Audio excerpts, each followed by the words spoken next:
Hi, and welcome to part one of the supplemental series. There is lore attached to the haunted legendary weapons that are available within the season, and they give a little bit more background into the story going on throughout the missions and the cutscenes. So we are going to start with what I think is the introduction to the whole story, Nezarec's Whisper.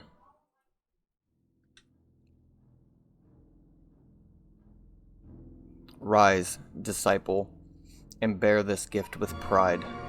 Rolk, disciple of the witness. Wisps of soul fire swirl amid the geometric growths of stasis that jut from the dusty cavern floor.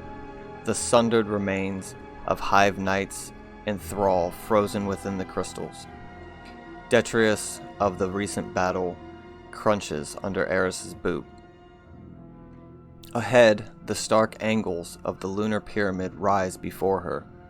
Red phantoms hang in the air and shimmer like specks of dust against its enormity. Raising her Ahamkara bone to her lips, Eris blows across its surface as if she were extinguishing a tiny candle. The world around her blurs and bends, and then she is elsewhere.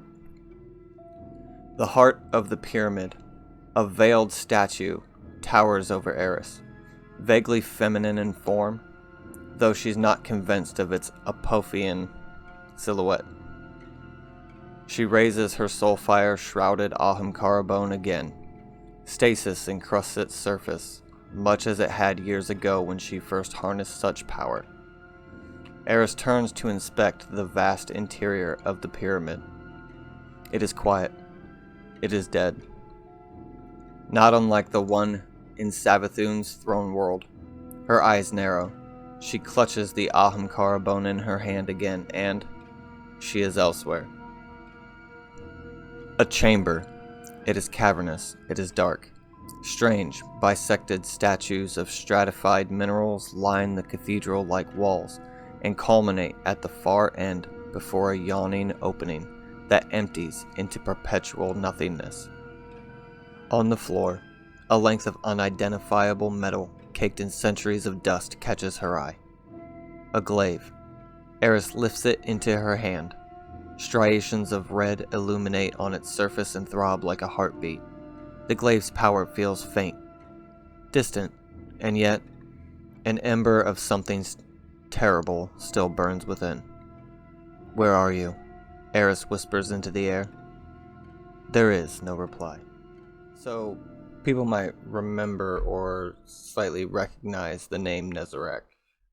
There is a warlock helm called Nezarec Sin, and it says something along the lines of, he's an end, but he shall rise again.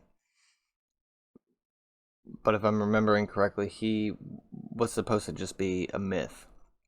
And now we have Eris going through a pyramid and finding a glaive that also bears his name. So which is even further evidence that he does exist. And if he is connected with the pyramids, which it shows that she's in, then maybe he is a disciple of the witness, which comes much later. Probably shouldn't have said anything, but now there it is. So to sum up, Nezarec is probably real. And I think the leading theory is that he's a disciple of the witness, but that he defected and ended up fighting for humanity before Guardians were a thing, and ended up dying. So it'll be interesting to see if this goes any further than this.